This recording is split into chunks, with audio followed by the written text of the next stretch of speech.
take a walk with me, not like you used to do. Do something different and put yourself in other people's shoes. Open up your mind and open up your eyes and change your direction, change your perspective. Welcome into Other People's Shoes. As you know, I am your host, Neil Matthews. Thank you, thank you, thank you. I will never get tired of saying thank you because I think it's so powerful. In fact, a funny story. The other day, I was actually at work. I know it sounds funny to some. This is not my real job. If you have not tuned in the last 4 years or so, this is not what I do professionally. However, if you want to make that dream come true, listen, I know a great guy who would love your help. I was going into the building where I work, and this lady was in front of me. And so my dad taught me right?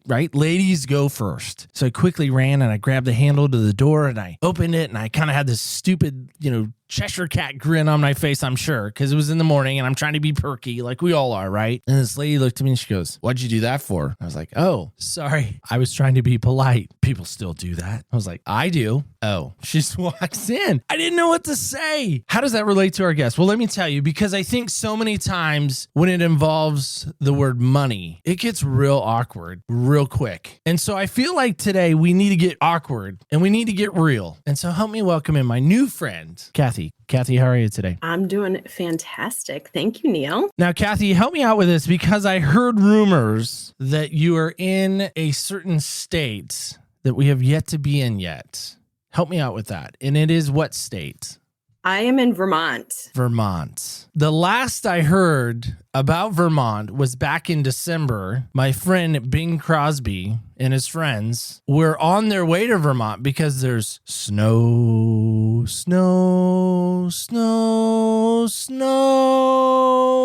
but there's no snow. Is there? There is still no snow. It's been the worst. Well, I won't say the worst, but it's been a pretty dreary winter so far. It's mild. We haven't skied yet. It's just, there's no snow. It's crazy. And it's crazy to watch California just getting bombarded with snow, and the mountains are really struggling here. I mean, I'm laughing a little bit because it is sort of funny, but sort of not, because there's so much of Vermont, I would imagine, that relies heavily on the snow and the snow industry and the commerce and everything that comes with that.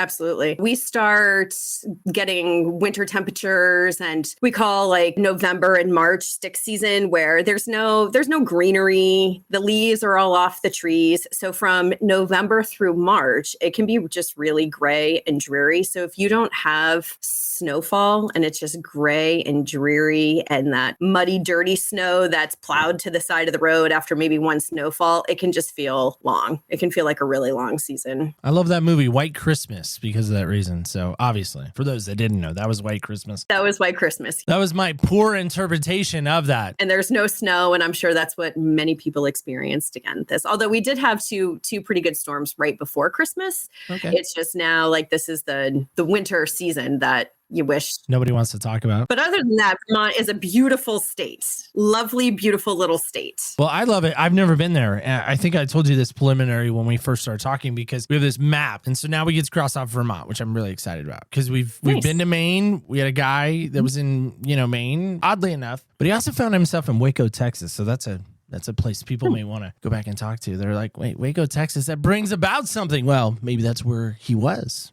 Little past show plug. So anyway, let's talk about you in this moment, because for me, you came to us from a really good friend of ours. She's becoming like a fast friend real quick. Like I might have to jokingly call her my booking agent, because she was so kind and consider our good friend Amy. And Amy's fantastic. You know Amy. And so I just want to give a little shout out to Amy right now. Thank you, Amy. Yes. Thank you, Amy. She's always looking out for me and saying, hey, I think you two should connect, and putting me in touch with people. So I'm grateful for her efforts. Getting into you and what you're about, we're going to pause that for just a second, because I think this is so important and profound. We have to know the answer to this. My lady listeners need to know this. And that's this question we always ask. What style of shoe do you like to wear? What style of shoe do I like to wear? I am a comfort over anything else. So you can find me in the summer in Birkenstocks, and in the winter, my snow boots, my Blundstones. I like comfort. I haven't worn a heel and I couldn't tell you when. I would say my Birks are my favorite shoe to wear. So you said blunt stones. Did I hear that correctly? Yeah, they're flat boots. They can get me from like October through end of March. So, But that's if there's snow, not again bringing up the fact there's no snow. no, those I would not wear in snow. Then I have to go to the snow boots. Napoleon Dynamite style, or are we thinking something else? It's something else, just popular here to have bean boots and stuff, just to keep your feet warm and dry. Oh, look at you dropping some name brands. I love it. Yeah, I know. Love I it. know. Love it. Love it. It's very Vermont. So Cathy, again, getting into your story, because I even checked you out on social last night, just again in preparing and making sure every, research sent me some stuff. They're like, listen, I don't know if this lady's like your style. And I was like, wrote him back like, research, listen, she's already booked, so can't really go backwards. But what's interesting is I feel like you have a very unique, very specific kind of way of coaching folks. And it's involving something that I feel as a guy, let me just tell you right now, out of the gate, I don't really feel like I'm really equipped to have this conversation. But I think it's a valuable conversation because let me tell you, most of my friends have wives, and the ones that don't have a wife generally have a girlfriend, and the ones that don't have a wife or a girlfriend are hoping one day, much like Vermont, to have some snow or have a girlfriend. Maybe her name is Snow, who knows? And so I feel like this would be a great conversation to have, and so I'm going to openly embrace the fact that I might not be the greatest person to have this with, but I feel like this is a conversation that needs to take place. But first, a story for you, because this needs to be shared. Work at a place sometimes where it can get ugly. As I kind of mentioned in our little intro, people are mean. People are rude. I'm working in customer services. People are just awful. I remember one day in particular, I was having kind of just a bad day. I was on a lunch break or some kind of break away from work and kind of trying to decompress in my car. And I jumped over to eBay, which is dangerous. It's the devil's playground for me. And I was scrolling through, and I don't even know how or why I searched this. It popped up kind of on whatever I was searching. And I thought, I'm going to buy that. And it was right before Christmas. So we have a rule that you can't buy presents from like November till like Christmas. So, it prevents you from buying presents for yourself and kind of wrecking it for someone else. But I don't know if it'll come through because, it's kind of small. It is a headphones on a silver chain. And the methodology behind it is I'm a very visually driven person. I've discovered that about myself after almost 43 years. And I need little trinkets or little things to remind me or to shift my focus back to whatever it is I need it to be focused on, even if it's for a moment, seconds even. So I build this great elaborate story to say I bought these headphones on a whim because I wasn't feeling so super duper at the time. They're a reminder to me that when I'm wearing them, like I'm wearing headphones today, I need to actively listen. I need to actively participate in what's happening. Because when I'm editing a show for this listening audience, I am having them on and I'm constantly tweaking, I'm constantly hearing. And we joked kind of in the green room about the breaths and things like that. So I build all that to say, why on earth in your mind, and I know you're not a doctor, clinical psychologist, anything like that, what would you say to all that? Well, my question back to you would be, how did you feel after you made that purchase? I felt great. You felt great. Oh, absolutely. Tell me how you felt 2 days later. Still felt 3 great. days later. I'm tracking it like constantly as it's making its journey across the country. Because, in Oregon, it takes like 80 years for stuff to get to us. So did it dawn on you at any moment once it arrived or once you had it or once you had to tell your spouse, hey, I broke our rule. Maybe I shouldn't have made this purchase. Or in hindsight, I made this purchase because I was having a really crappy day. What you did to de-stress from that moment was scroll, which so many of us do. And in that moment, when you were looking for some relief from whatever that was that you were feeling, you said, here's something I can justify this purchase and it's going to make me feel better. And it did. It did make you feel better. It absolutely did. She looked at me. My wife's name's Elizabeth. She looked at me and she said, you really bought that? And I was like, yeah. She's like, okay, how much was that?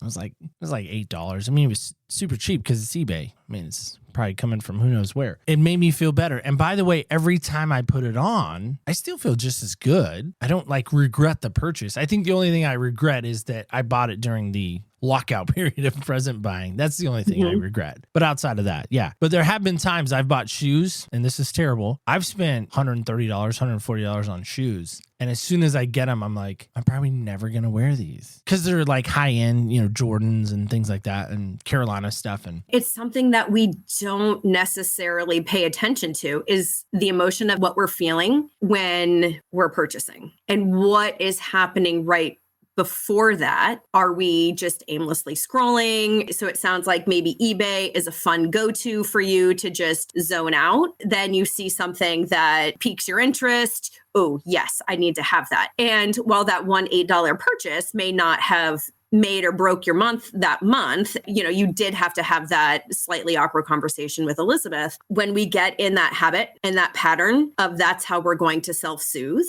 and we know that we're going to get that excitement, that dopamine, oh, well, I have something that's coming that's going to make me feel better. It sets up this pattern. And when we do that time and time again is when we start to see credit card bills that we can't pay it off like we said we were going to at the beginning of the month. And that's when we just start to see our debt accumulate. And now all of a sudden we're like, well, we don't even know what am I even paying for? This is stuff that I bought last month that now here I am, this next statement cycle. And I don't even know what's on here. I don't even know why I bought it.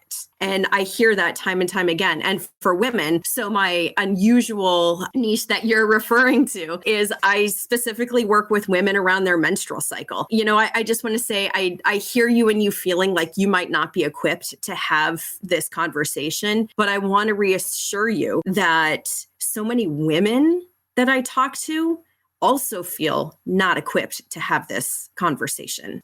We've just become so disconnected from our bodies. It's something that we were really never taught about when we were adolescents and going through puberty. And, my mom likes to tell this story as, I'm talking about, I have a 14-year-old daughter. So we're talking hormones and cycles and stuff all the time. And she said, so when I started my period, I remember I was in chemistry in 7th grade, went home. My mom took me to Friendly's. I don't know. Do you have Friendly's out in Oregon? It's an ice cream place. I don't even think there might be like a few left in New England. I don't know that there's many left. So we got a sundae, got some ice cream. She bought me a, pack of pads, and she said that I had asked her, so how long am I going to have this? And like, how many days? She was like, oh, maybe 4 to 7 days. And I was like, okay, then I'm done. Like, what's the big deal? And she says like, oh, it dawned on me. She doesn't know. No, this is going to happen every month for the rest of your adult life. And the look on my face. And now, like, I can laugh about that. But at the same time, I'm like, yeah, Mom, because you never talked to me about it. That's the conversation we needed to have. And we weren't having it leading up to that. And even among my girlfriends and still, like, it's just not something women talk about. It's something that in the media, movies were, portrayed as these like hormonal, crazy PMS rage women. Just deal with it. It's a part of being a woman. And so it's not something that we've ever really embraced. So many, I was on a podcast recently with a female host, and I asked her, if I were to ask you right now, what are the 4 phases of our cycle? Could you name them? And she had no idea. And this is a woman who had 4 children, plays such an important role. It's considered our 5th vital sign, and we're so disconnected from it. And it has such an impact on our life. And if you're someone who struggles with your cycle and feeling that like hormonal up and down, it's not something that we really pay attention to until we really start to struggle. I want to encourage you too, because I will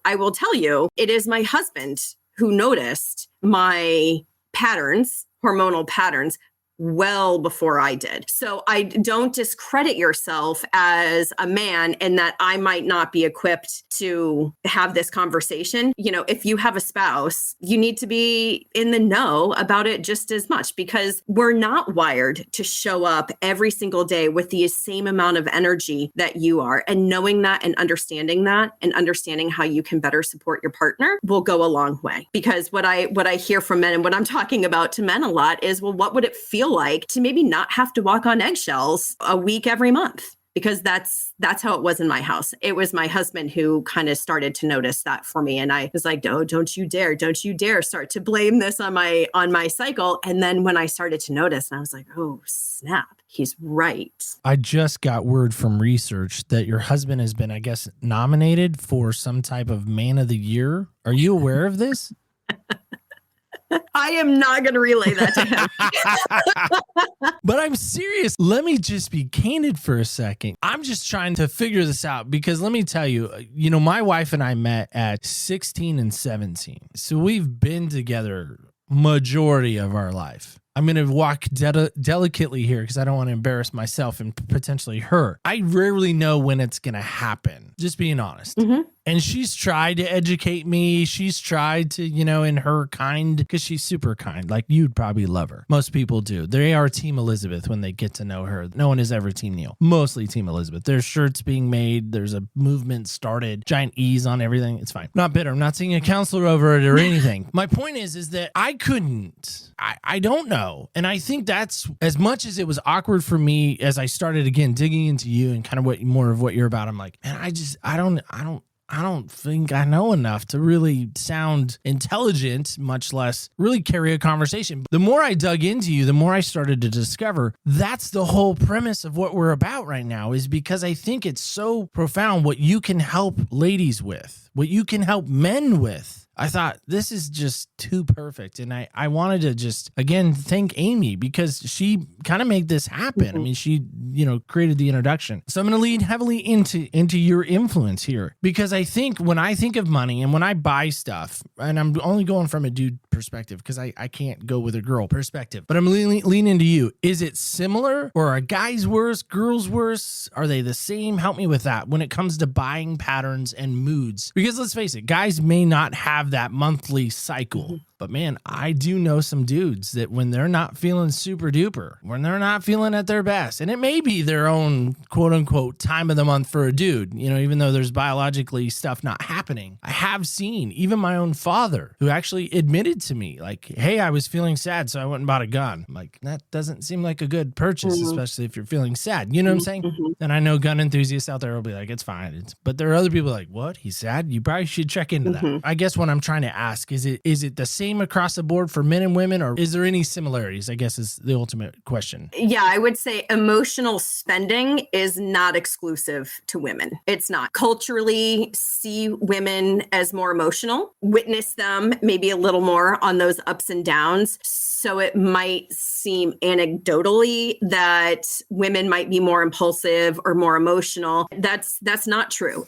There's equal opportunity when it comes to emotional spending, because men feel the same emotional ups and downs, whether it's a hard day at work, whether there's something going on within your marriage or whatever it is. And we all have our go-to for what we might use to numb. For some people, that might be food. For some people, that might be scrolling endlessly on social media. That might be online gaming. For some people, that also might be buying and spending. And what is going to make me feel better? What is this product that is going to make me feel better, make me not feel the way I'm feeling right now? I'm not going to put myself in hot water and say women are more emotional buyers than men, because it's simply not true. And I've worked with enough people to see now that men are just as impulsive when it comes to their money as women can be. And for women, though, there tends to be, if you're an impulsive emotional buyer, there tends to be certain points in our cycle where we're more likely to be impulsive. Without having that understanding of where you are and how your cycle affects you, then you might not be tuning into it. But once we can kind of track and see how your cycle is affecting you, for some people, that is just being an emotional during that follicular ovulation phase. They're feeling super outgoing, want to spend more money. Those feelings of regret usually pop up 2 weeks later than when we're in our later luteal phase. And that's when PMS is kicking in. And that's when they're starting to say, I suck at this, because now they're having regret over that purchase because it wasn't something they planned for. It feels like self-sabotage every month. They're starting off really great and saying, like, I've got this, I'm crushing my goals. And then something happens. They're buying, spending outside of what their plan was, filled with regret. And then that's when that, especially as PMS is intensifying the closer we get to our cycle, that's when those feelings of regret and that negative self-talk, I'm never going to manage my money well. See, this is one more example of how I'm terrible with money. And so it just becomes this cycle that we repeat. Some people, the idea of sitting down with a spouse during PMS and doing a budget is like, no way. No way can we do that. We can't have productive conversations. I can tell you a story about one couple I was working with, which is why it's so important for men to also be in tune with this. So we showed up to the meeting. At the start of the meeting, he was still putting down their toddler to bed. So we show up to the meeting and she starts going off and saying, I just need to tell you this before he hops in, and kind of starts venting. He bought $300 boots last week and we didn't talk about it. And now I'm moving money all over the place and going, da, da, da, da, da, da, da, da. And I'm just listening and I'm listening. And she's really worked up. And this is someone who 2 weeks earlier when we had met was feeling really great. They were working together. Everything's going well. Now she's really stressed because they might be overdrawing their account due to this $300 purchase. I'm like, let's just slow down. One, where are you in your cycle? I don't know. I'm just about to start. Okay. So we recognize that you are within your PMS where you're feeling a little more overwhelmed, a little more anxious, and a little more irritable than maybe you felt 2 weeks ago. So then he joins the meeting and I asked when this purchase took place. It had just been like a day or two ago. And she's like, I don't know. I don't remember. You know who did remember? He remembered. It was, and he named the date. He said, it was the day that you told me, take their daughter, get out of the house. I don't care what you do. I don't care where you go. Get out of the house. Because she was so just in that, I need time alone. And so he knew that was not the time to say, hey, by the way, he's in construction. It was a boot for working on concrete all day long. So it was like a work boot. I want to get these boots for this new job. That was not the time to have that conversation. The time to have that conversation was weeks prior when they were working together and planning out their month and saying, hey, I just started this new job. I am going to want to get these boots at some point. When can we make that happen? So there was a breakdown there. So he just left. He knew that I'm not bringing up the boots now. He left, went out for the day with their daughter, bought $300 boots that they had not talked about, threw the budget into kind of a downward spiral. Now they're moving money around so that they're not overdrawing their account. And she's super worked up about it. He's feeling guilty about the purchase. So this is how this plays out over and over and over with couples, and not really realizing that. And I want to be very clear here. I am not blaming her cycle for this happening. There was a breakdown in communication with them over a couple of days. There was a breakdown when they were planning. And he also could have said, hey, I know this isn't something I could have talked about with her today, and also not made the purchase that day. And it could have been something that they talked about when they were looking at next month. So I am not in any way, shape, or form blaming her. This is how these conversations can go sometimes, with him not understanding where she was and how he could best support her in that time. It elevated the situation to where now they're in this money crunch and there's animosity over this boot purchase and they're fighting and they're arguing. So this is how that can play out for some people. First off, thank you. I'm very much enamored with that story because I think to myself, how many couples walk through that? And I know, listen, and I kind of teased a little bit, and I hope it came across that way, is, this financial wizard. It almost sounds like a little bit of marriage counseling, maybe even splashed in there. Like if we're baking, like, okay, we got the sugar, we got the chocolate chips, okay, and we got mom's secret special ingredients to make the cookies taste so much better. Because it kind of seems like you kind of have to walk people back from the edge. I want to get into this with you, though. I don't think you woke up one day and was like, you know what? I think I just found out my life's purpose, my passion. I found the lane I'm supposed to run in. We hear these like synergized words. I went to a Tony Robbins weekend. I know what I'm supposed to do now. I've listened to Dave Ramsey. I know what I'm doing now. I think I can help ladies do this. I think I can help others do this. I'm sure there wasn't just this like weekend getaway with the girls. Hey, as you're sipping wine, drinking some, wine, having some painting parties, looking at amazing sunsets, right? There wasn't that moment. I mean, you just didn't think this up, did you? I mean, tell me about that. Because again, our whole idea is this imprint, this impact, this footprint moment for you. It's like something was made and then you're like, wow, and I think I can use it to help other people. What was that like? Yeah. And actually, truthfully, it was something that I really resisted because it's taking two very taboo subjects. Money is hard to talk about with people. Money is hard to talk about when you're sitting in front of me for the first time and I say, tell me your money story. That's a hard thing for people to do. There's a lot of shame tied up in money. And then I'm going to say, let's talk about your menstrual cycle. Two totally taboo, hard, awkward things that I was like really resistant to saying like, oh man, I don't want to do this path. It's the evolution of just where I'm at. And it all started several years ago through my husband and I, our own struggle with money. We were fighting about money a lot. We were deeply in debt, as many couples across this country.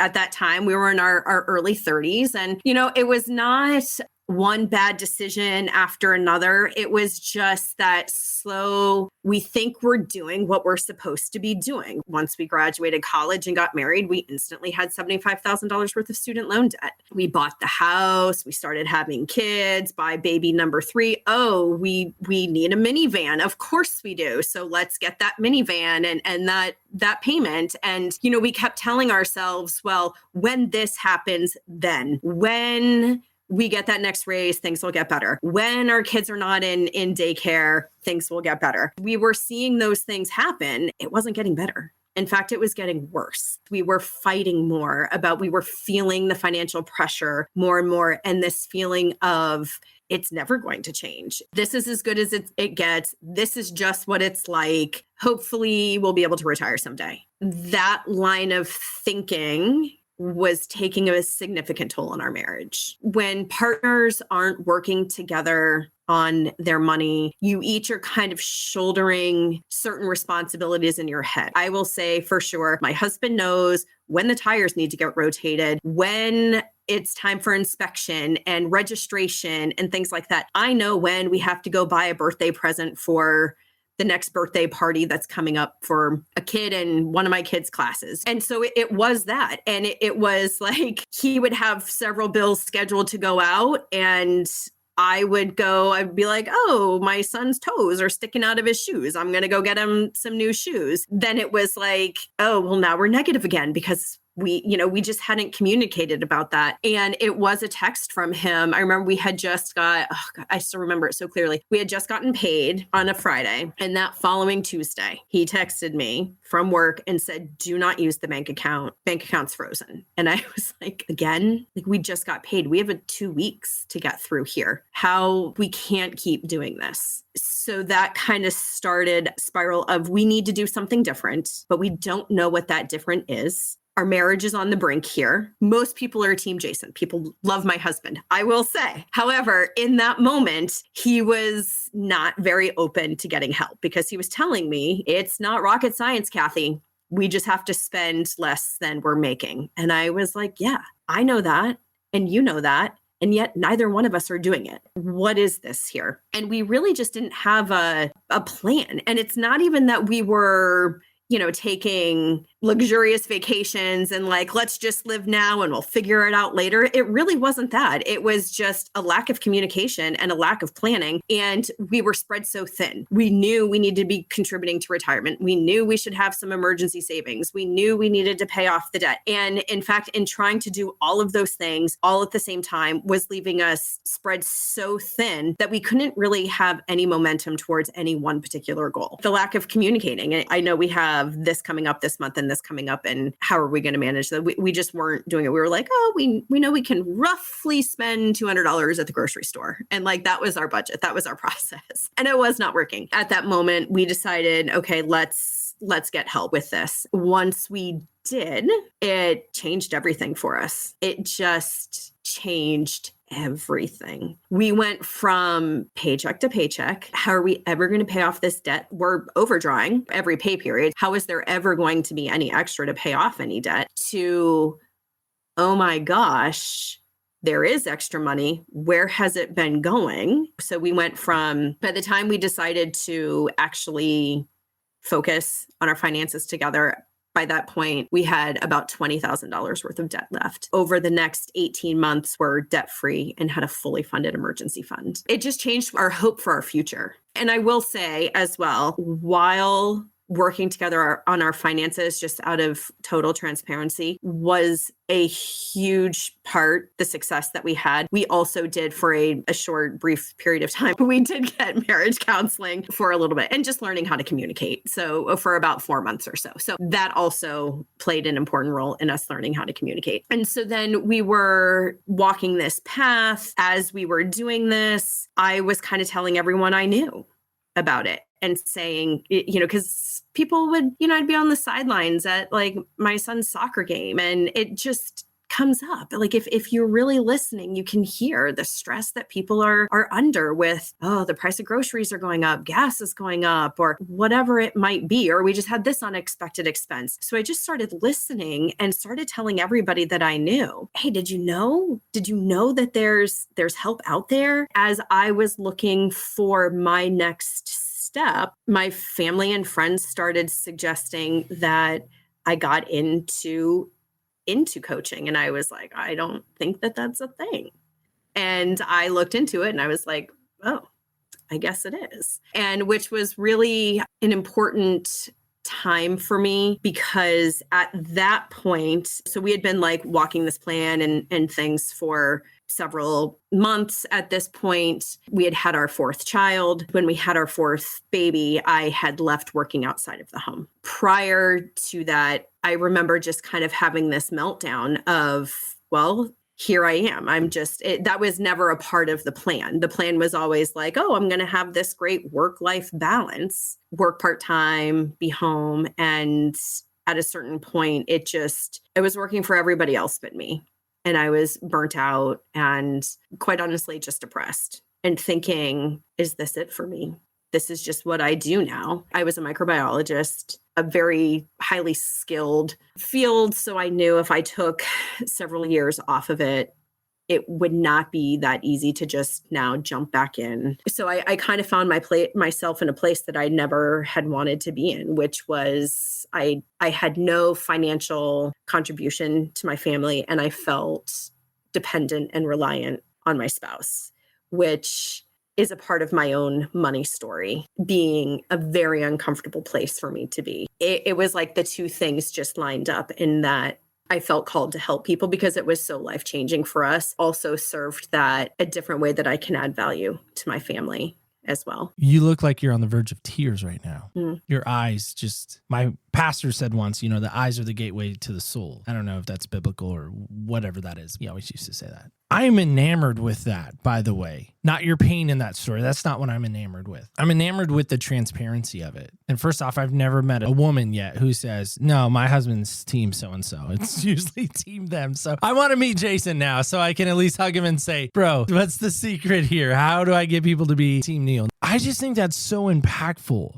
to realize and recognize that, hey, a lot of where I've come from, a lot of the footsteps and footprints that we've walked through together, we were just kind of going in a circle, in a cycle, and it's insanity. I think, isn't that the definition of insanity? We all know that. It's doing the same thing over and over and over, expecting a different result. Somewhere along the way, you're like, wow, we're just on this gigantic cul-de-sac. And let me tell you, it sucks in this moment. And I think there are a few that would just say, okay, well, this is my life. This is my cross to bear. This is my thorn in my flesh, whatever. I don't know. But you're like, no, actually, I'm kind of tired and getting nauseous and getting dizzy. I want off the merry-go-round. I want off the Ferris wheel. I'm done. #out. And here's the thing that I would challenge anyone on. I think you said it so well, too, by the way, at the beginning. The two things people don't want to talk about. Money. I know as a dude, I don't want to talk about my life cycle period. I don't. And I got a 14, 15-year-old just down the hallway, almost 16-year-old. I'm like, yeah, definitely don't want to talk about that either. And I just want to commend you for that, for giving and amplifying a voice to ladies, to give them a space to say,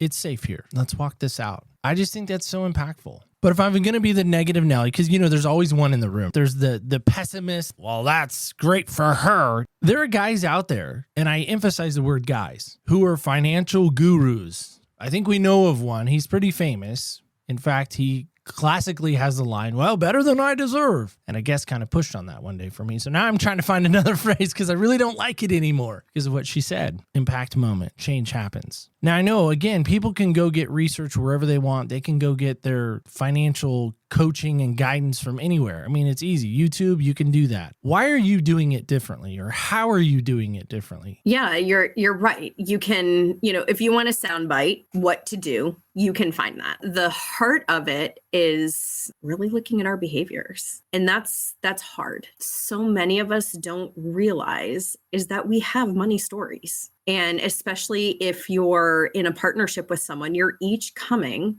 to that partnership with your own money story. My money story is when I was 9 years old, my father died. My parents were high school sweethearts. I often, when I hear the song Jack and Diane, that's my parents. They had me very young. But in the 80s, he had a good union job at GM. And so we were fairly middle class, I would say. When he died, suddenly he was 28 years old.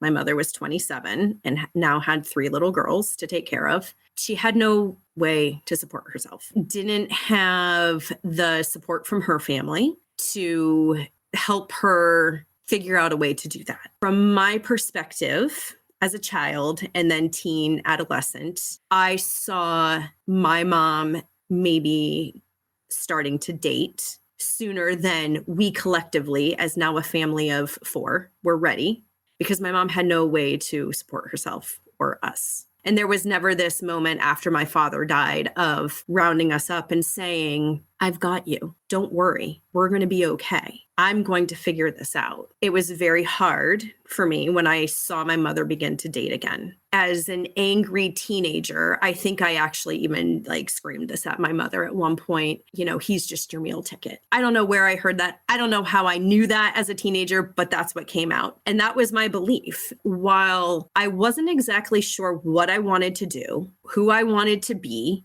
or anything like that, I knew I did not want to be like my mother and be dependent and reliant. And it stuck with me all through my 20s, all through my 30s. And that's why I think when I found myself in that place after we had our 4th baby and I had left working outside of the home, I remember just having this realization of, here I am.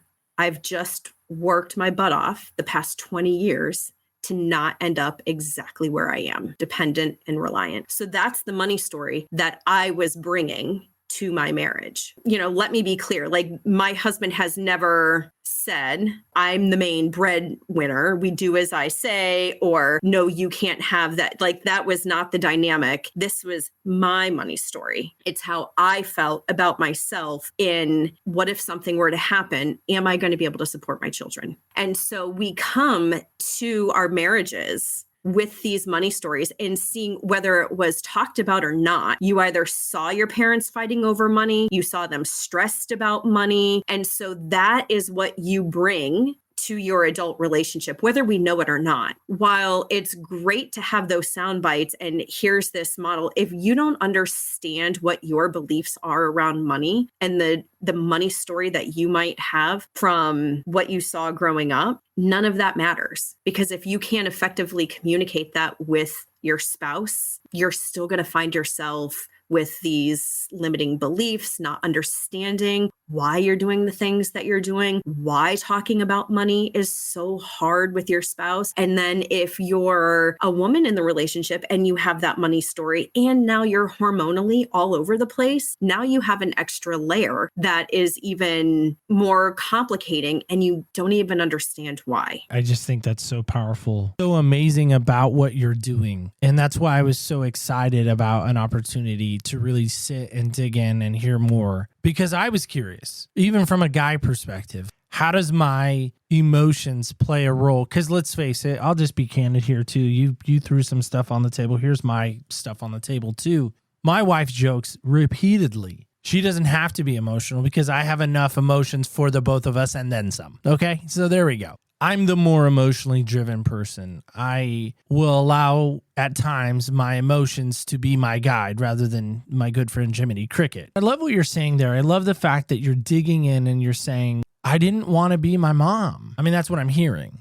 Mm-hmm. And your mom's probably a saint. She's probably amazing. And I love my mother. And there was a lot of trauma there. She was the parent that was here so that I could direct my anger and my hurt. It's interesting. I've said that to her before. Mom, I didn't know what I wanted to be, but I knew I didn't want to be you. And she has said to me, and I didn't understand this at the time because I didn't have children. And if you have children, you might understand this. But she had said, I knew you were going to be driven and do these things and be from the time that you were very little. It's who you've always been. So you can say that it's me if you want, but it's who you've always been. Was like, whatever. No, it was you. It was me not wanting to be you. That was my primary driver. And then I had kids and I was like, oh, I do see their personalities and how driven they are from a very young age. So the truth is probably somewhere in the middle. A lot of healing had to happen around that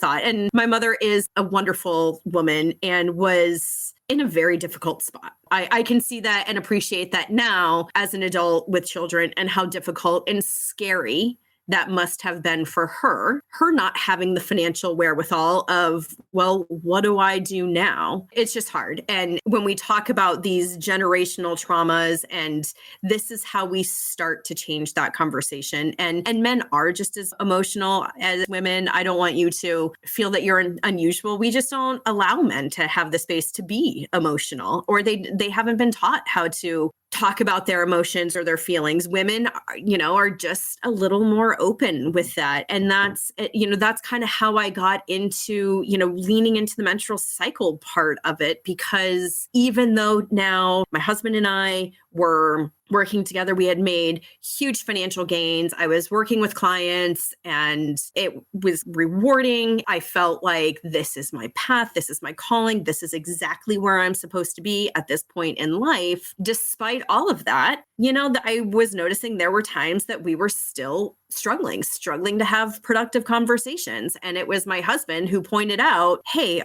are you in the clouds? That was like our term for PMS. Are you in the clouds? Because I was using an app and in PMS, they put little cloud icons on those dates. And I was really resentful about that in the beginning of like, no, you're not blaming this on me. Let's take a look at your part on this as well. And then I started to notice the pattern and was like, oh God, he's right. And then the more in tune I was with it, the more I started to hear the exact same thing from my clients. I just started leaning into it more. Then I was talking to some other coaches and things like that and saying like, I think this is a path I want to go down. Man, is it hard. It's two really hard things to talk about. It's really unique.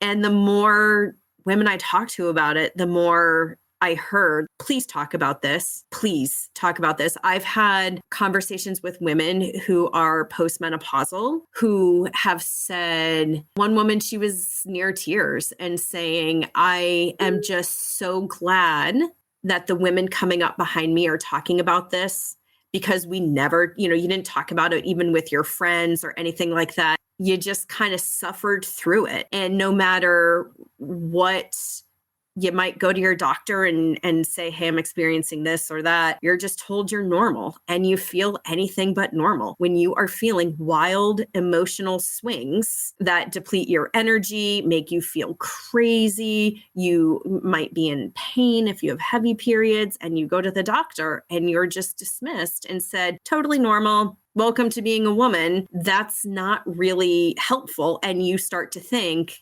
maybe I'm the only one. And so I want women to feel supported. I want them to feel heard and validated. While it might be common, it doesn't necessarily mean it's normal. And if we can take the wild emotional swings out of it, what does that look like if now we start to embrace your cycle? Because each phase does present opportunities where you have this little superpower. And like when it comes to our money, our luteal phase, that PMS phase, if you can take the overwhelm out of the money, it's actually a really great time to sit down and work in your budget and work in your plan, because you're really focused. And it's a great time to do attention detail oriented tasks. So when we can take the overwhelm out of it, then you can see see that it becomes really easy to manage. I just want women to feel supported and heard. And that's two big areas between our menstrual health and money where we just necessarily have not been empowered with that knowledge from a very young age. So our research again slipped me a note and informed me that you've run a half marathon. You have, yeah. So I got to ask this as a former runner. Are you ever a former runner? We'll maybe dive into that on another conversation. I've run two, by the way, 2 half marathons, and I've run over probably 75Ks. Pre-COVID, I have not run a race since COVID. What's harder, running a half marathon or having a conversation about money and menstrual things? I think that depends on who you are. Like, there's so many people who would be like, I would never run a half marathon. When I ran that half marathon, I have signed up for that same one again this year. And I'm going to do things differently because what I found is, like, going through my training, there are days that you just can't do it. Like, I just couldn't do it. I would just be so tired, like day one, and you just don't have the energy. What you start to tell yourself is like, God, why am I just so freaking lazy? Why can't I just get up and go do it like everyone else? And, or, you feel like you've got like lead sneakers on, you just can't move. And I would notice, like, on some of my long runs, I'd have like one Saturday, it might be like a 6-mile run, and it would feel awful. And it would take me out for like the rest of the day. And then next week, the following Saturday, maybe my long run was an 8-miler, and I would feel like I could run 10. Now that I'm aware of where I'm at in my cycle, I know I'm like, that just wasn't the right phase to go do that. So this year for my race training and plans that I have, I'm going to throw it out there into the universe because I'm hoping to get a bib for New York City in November. On a charity. I'm not going to be any qualifying runner. They release the charities, I believe, in February. So I'm hoping to get a bib for that. But I plan to use cycle syncing in my training so that I'm doing the right exercises at the right time. And what that's going to allow me to do is to show up and be consistent without that beating myself up of, my husband's running the same half marathon I am. Our training plans are not going to look the same, as they shouldn't. There's just things I'm going through that he won't. It would be unreasonable for me to expect that we can go out and do a 10-mile run together on day 1 or 2 or 3 of my period, and it's going to look the same, that I'm going to show up with the same amount of energy that he is. It's just, that would be unreasonable. Previously, I would have been like, oh God, like, why is he just so much better at this than me? He's not. My body just hormonally is in a different place, so if I can say instead, you know what, a good power yoga is going to feel great today. And then when I look back at my training and I see that I consistently showed up, I'm no longer saying, oh, what's wrong with me? I'm so lazy. I didn't do the training. I can say, like, look, I did show up and I did and it allows me to show up consistently, which slowly gets me to the goal without having these setbacks of like, oh, I did nothing for 3 days again. And so that's really the benefit of looking at cycle syncing. It's this idea of being able to slow down to speed up. Slow it down so that you can slowly, sustainably, consistently get to your goals, whether that's running a half marathon or paying off all your debt. I think there's such a correlation there. And so I feel like we had to have that kind of nuance to it because, listen, whether you're tackling debt or you're tackling a half marathon or you're tackling your kids or you're tackling your professional goals or even your personal goals, I think there's so much power in the idea of knowing what's going on in our body to be able to better suit us. It's all about becoming connected. I think we've just become so disconnected from our body, disconnected from our money, in that impulsive,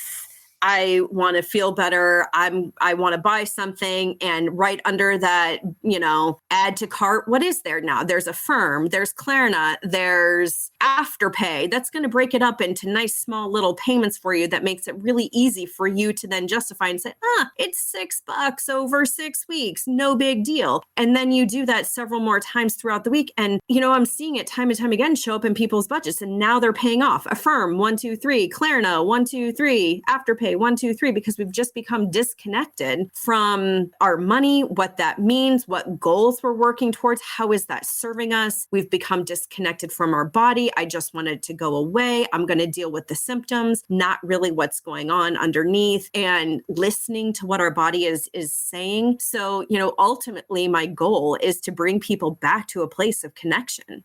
And when we're connected and empowered, that just has an amazing capacity to ripple throughout your family, and your community is ultimately empowering for women. And it allows them to show up in a different way. Yeah, absolutely. I love that. You mentioned your kids and being a mom. I'm guessing you've had some silly moments with your kids. Mm-hmm. They've done silly things. They've maybe dressed up very silly like. So I'm imagining you got to have kind of a good sense of humor. Yes, I hope? Yes. Okay, yes. Cool. Well, we do this silly thing. It's not a game. We do this silly thing at the end of the show called Senseless. So it's these 5 senses that we have. I know some people push on that, but I know of them as 5. And then 6, we have this wild card. Being in Vermont, I know you have the Vermont catamounts, if I remember correctly. Yes? Yep. All right. Gold star. I did not Google that. That's just straight out of the old noggin. And I think at one point in time, believe it or not, my beloved Tar Heels actually played the said Vermont catamounts. So I couldn't find a Catamounts cup, but I did just happen to have a North Carolina cup just sitting around. So part of our game to make the die more random, we're using the cup. By the way, it's a broken cup. It fell off the shelf. But, I firmly believe that sometimes in our brokenness, we can be put back together again and really help other people. I know that maybe sound a little philosophical. Maybe we're too early for that. I don't know. Here we are. So I'm going to roll for you because you're still in Vermont, not in Oregon.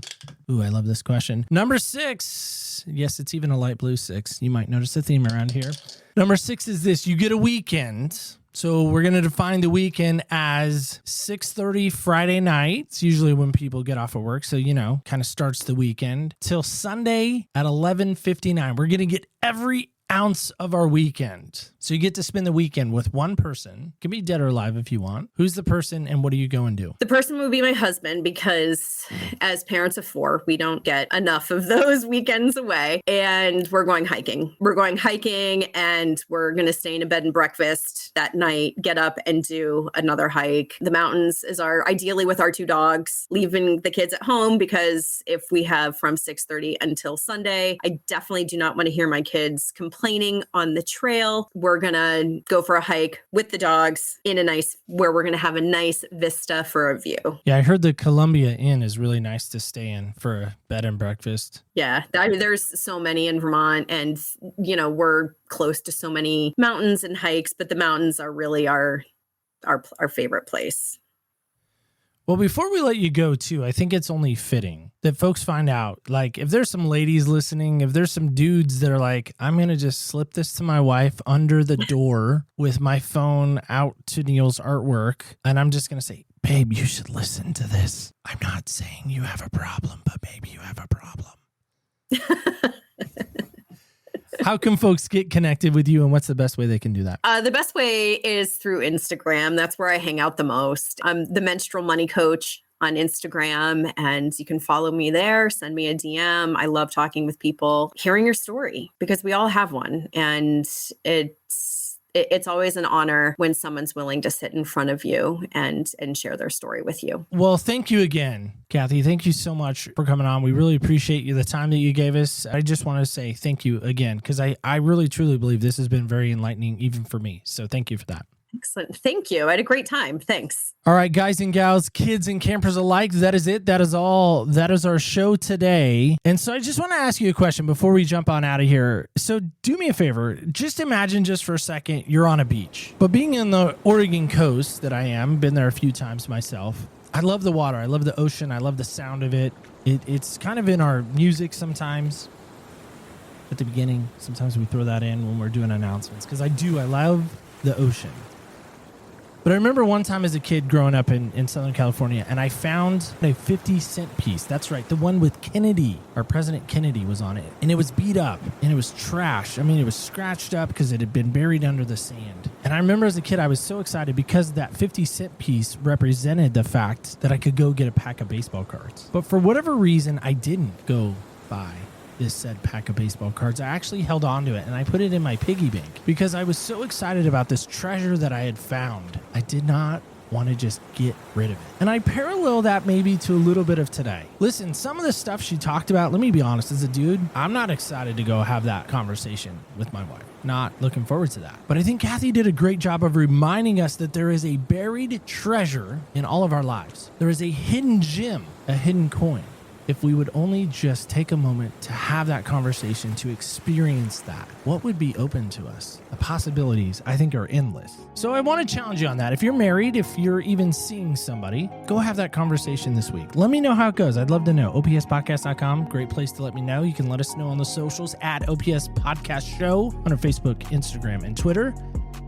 And last but certainly not least, do not ever forget, remember, when you walk in other people's shoes, you really do get a different perspective on life. Thank you so much for listening, and stay tuned till next week when we walk in other people's shoes.